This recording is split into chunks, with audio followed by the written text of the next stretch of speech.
ici alors président de la république justement li ko tere woon def yenn modification yeeg changement yeeg marqué yenn rupture yi mooy assemblée nationale li nga xam ne moom la fa doon sàkku muy majorité am na ko ba décider ne assemblée dinañu ko installer altine bi ñu dëkkmal muy 2 décembre ce sera la première session alors session boobu itam am na ci koo xam ne du ko teewee ndax tekki na ndombal tànkam président Macky Sall nooy apprécier acte bi mu def gannaaw bi mu jiitee liste takk wàllu ñu boole ko ci député yi sénégalais yi fal le 17 novembre.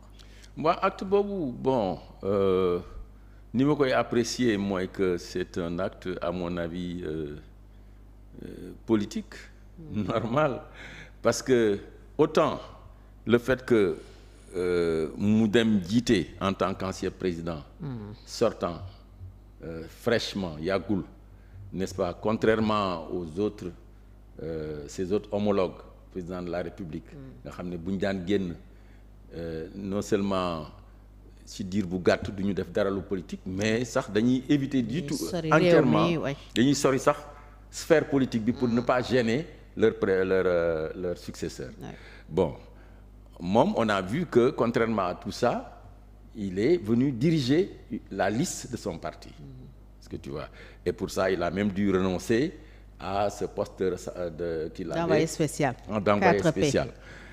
Alors mais bi mu koy def xamoon na ne certainement du ñëw parce que autant on a vu ci campagne bi ñëwul tu vois pour des raisons très claires parce qu'il peut pas venir s'exposer je crois gêner ses successeurs et s'exposer en retour à certaines choses.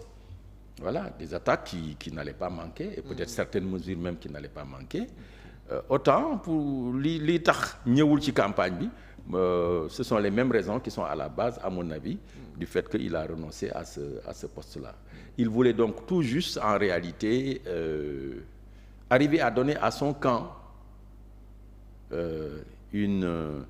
disons pas une majorité, bon c'était leur objectif, de chance, quoi. Mais voilà, plus de chance d'être à l'Assemblée nationale de façon significative pour avoir une voix et une position à l'Assemblée nationale qui permettra à son camp, n'est-ce pas, de se prononcer et de prendre des positions sur le cours de la situation ultérieure. Voilà.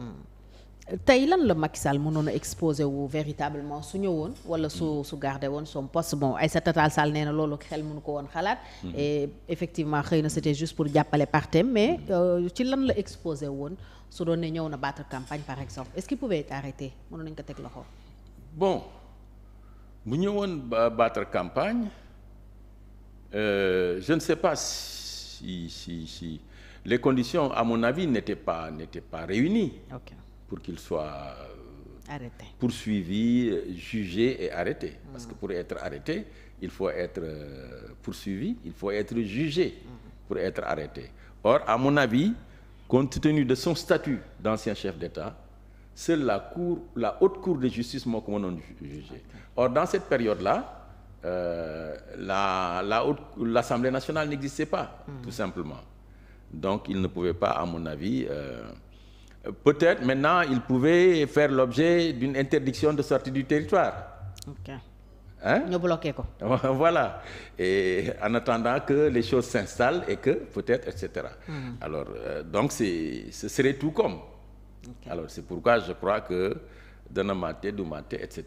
Il a préféré éviter tous ces problèmes-là et ne pas venir, voilà. Alors leneen lu tegu woon ci majorité bi Pastef am tey dinañ ñëw ci élection yi mooy abrogation loi d'amnistie gis nañ coow ak werante bi mu jur entre maître Aïssata Tall Sall mi nekkoon ministre de la justice défendroon loi bi keroog ba ñu koy voté ak maître Bamba Cissé kenn ci avocat yi premier ministre Ousmane Sonko ñoom ñooy défendre boobule abrogation lan moo ci seen position yéen société civile et juridiquement aussi ban xalaat nga ci am donte doo juriste. Waaw non vraiment les arguments de Maître Bamba Cissé sont imparables. OK. Voilà. C'est des arguments scientifiques simplement. Voilà. Wane ne l'argument de la non rétroactivité ça ne tient pas. Oui. L'argument des droits acquis ça ne tient pas également. Okay. Sur le plan pénal. Yooyu yëpp wane na ko très clairement. Il a dit que loolu si droit administratif effectivement et il a dit les cas où encore les cas limités spécifiques où ça peut prévaloir. Voilà. De même aussi pour la rétroactivité, etc.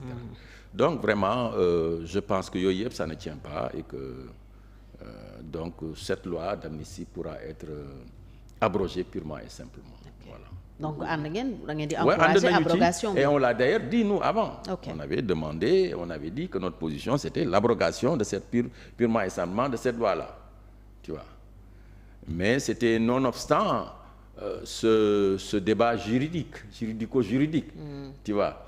Mais à la lumière des arguments des uns et des autres, dans ce débat-là, on a vu très clairement que notre position était tout à fait fondée. Okay. Voilà, était tout à fait fondée.